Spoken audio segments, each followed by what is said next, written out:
felt pretty good coming into the second week because we had some pretty good games the week before and didn't really seem like we were slowing down in practice or anything. Like, we had a couple sloppy games every now and then, but it didn't really feel like we would just straight up lose or anything.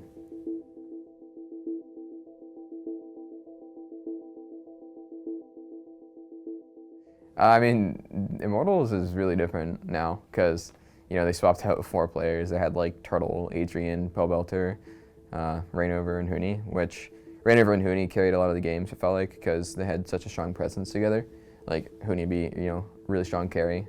And, I mean, he did play some interesting stuff every now and then, but it usually worked out pretty well for them. I think they had really close to perfect seasons for both the splits they played. So it was pretty scary playing against them, and going into playoffs, we had to play versus them, and we had to prepare really hard, like more than I think I've ever prepared before for any team. So this splits Immortals is not as strong just because, I don't know, they haven't really been together. They're not like Huni and Rainover were a super combo, it felt like, coming from Europe, but they didn't really have any like of those combos coming in with this roster. I mean, they're fine. Like, they have, you know, Cody, Ollie, and Flame Dardoch that are new, but it's not like they have insane synergy with each other. So it'll take a while for them to actually be able to start taking over games.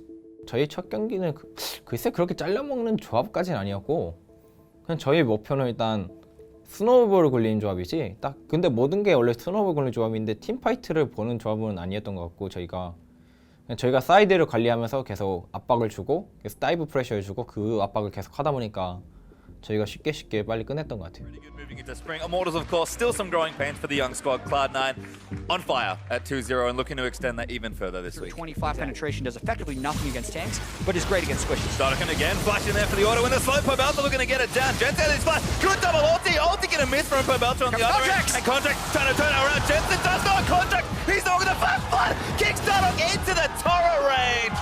Flick play. Very heavy burst in the mid game. Oh, Pobelter kick back again. Nice Warthog. That was so clean. Quite an early game display by Cloud9, and it's not like Immortals hasn't tried to answer back. Their answers just haven't worked.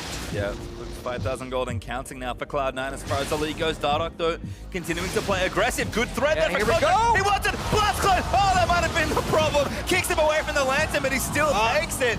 Hitbox barely there from the reach out to it. Now Flame chased down by Impact, but not sure that's going to be too much of an issue. And Impact, I think you want someone juicier in the backline. Jensen, though, looking to chase in with Smoothie and Contract behind him. Still want the chase. Looking for Flame. He's pretty tanky, though. They're going to try and do what they can as Cody Sun fires away. Flame locked down forever, though. And Jensen on a rampage. Good dodge there from Ole. He doesn't get good from Contracts, but Dardoch's very far forward here, and I think Contracts knows it. He's looking for a play, gets played back in. Might get 1v1s here. Dardoch actually going in, but kicks him through. Flame actually TP'd in, but Impact's now going to join as well. Hook onto Smoothie's not bad, but Jensen looking for that ulti. Jin going to open up as well as Contracts still on the right for a flank. Smoothie eating snipes there, but Impact looks so tanky as Pobelter eats the bullet there from Jin ulti. Flame once again, he's going to get locked down, and they're just going to take what they can get here. Cloud9 looking for a kill, get one. There's Cody Sun on the other end of the ulti from Oriana. Cloud9, they've only got 1 kill, but that's kind of all they need. Yeah, this is a quick Baron rush. Immortals trying to pile in. If they would like to come back, look, right here. Land, they're actually going to turn back over onto someone. Looks like Ole's the target. Pobelter, good 2-man ulti, finds Smoothie for a bit of extra. That's a good start for Immortals, though. Flame again with a redemption for Smoothie, does heal his team up, but Contract trying to 1v1 Pobelter. Blastcon actually moves him out of the way, but Pobelter's going to die on the side here. Snipe there from Sneaky is not needed as Contracts get that kill. And Immortals committed everything, but that's not enough. Dardoch clip back in as well after the lead. Jensen going godlike as Flame's going to get dove on by Impact. That should be 3 kills as the Lantern's just out of reach. Really could only make, but Cloud9 with such a clean-looking first game will shoot down the Nexus and improve their record. This team is looking absolutely red hot. Yeah, and this isn't against an Immortals. The first game was Immortals. Snowballed pretty hard. We got early advantage mid. I think around level 6 we traded 2 for 1. Then I froze the cannon creep towards the side of my lane, and Contracts repeatedly ganked it right after. So I would say after the second death on Pobelter, the game was pretty much over because I could do whatever I wanted and just snowball from there. So I think the game snowballed in our control pretty fast, and we just played the game pretty well and snowballed it to a win. I mean, game one was interesting because Jensen and Contracts got a pretty huge lead mid, and we kind of just played off that for most of the game, because once one side of the map gets a lead, it's kind of their duty to take it and bleed it over into other lanes. So we kind of just have to sit there and wait. But we can make plays if we have the right vision control that we get with our advantage. But I don't think we got too much of that early, and then they ended up blowing my flash because Thresh ran down with like Moby's first item, which is actually really rare to see nowadays. Most people don't really rush that. They usually go Sight Stone first and just get wards up for the team. Or if they're on one of the AP supports, they rush Frostfang. So they don't really have the speed that the Thresh did that game. And yeah, they blew my flash from that. And then 30 seconds before it was up, I was even calling it, like right as I died, I was like, hey, they're probably gonna try to make a play on me. I have 30, 60 seconds left on my flash. Let's watch out here. And then I walk into the flash Thresh and Varus ultis, which, I mean, it's fine to die that way because it's really their only opportunity. And if they have to blow 2 flashes like that immediately, then it's not really like worth it. Like they didn't even get turret because Contracts is down there, and they didn't kill Smoothie. It was just 1 kill from 2 flashes, and then my flash is up again. So it was a pretty easy game besides that because Jensen and Contracts were so ahead.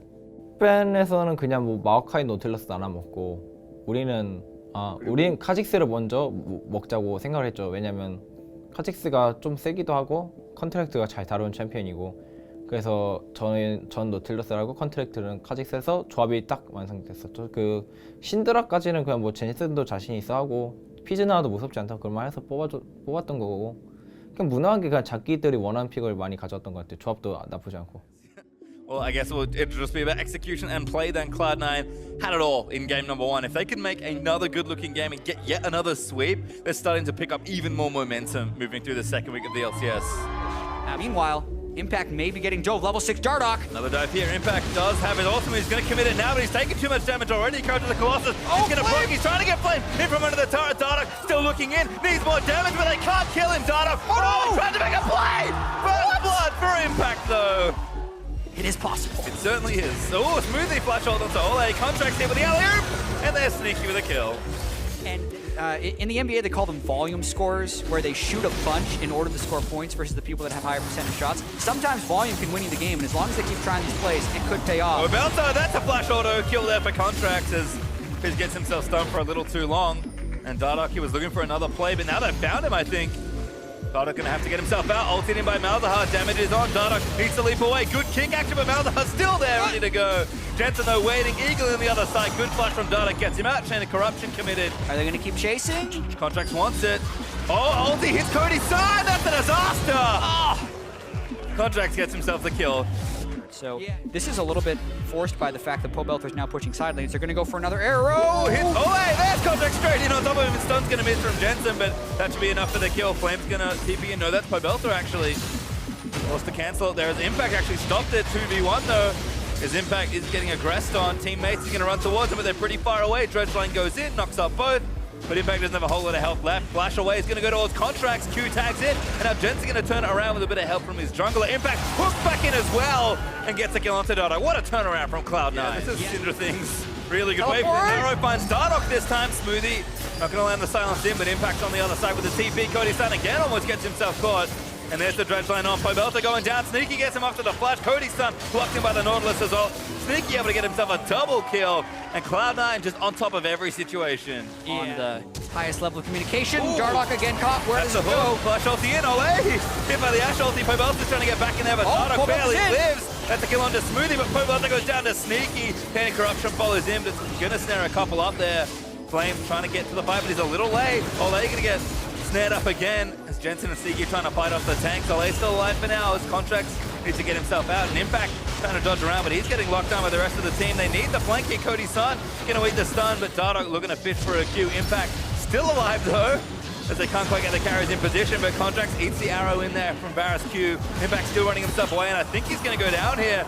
Gonna live for a while longer. Good start again from Jensen, but they can't pick off a carry. Flame now taking damage, gets hooked back in as well. C9 turn around a very long team fight.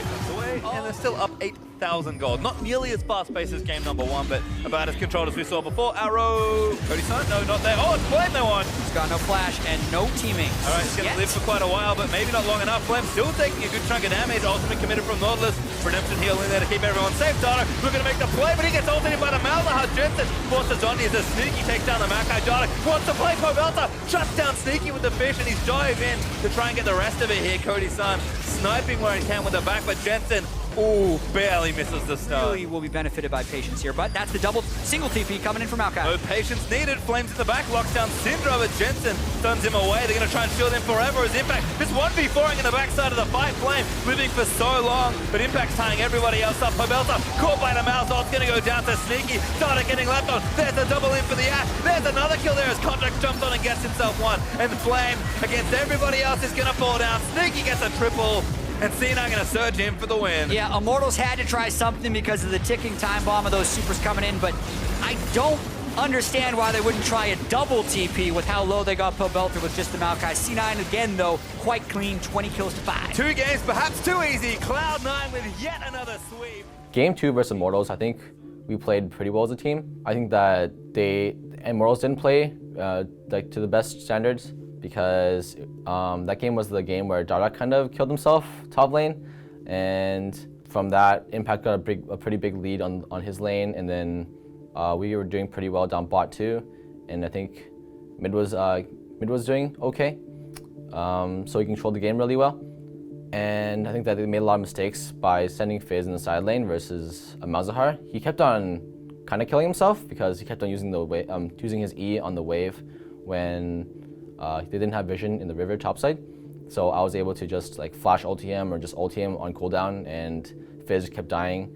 And I think that, yeah, that's their mistake, and we just capitalized on it pretty well. So I think the game overall was pretty clean by us.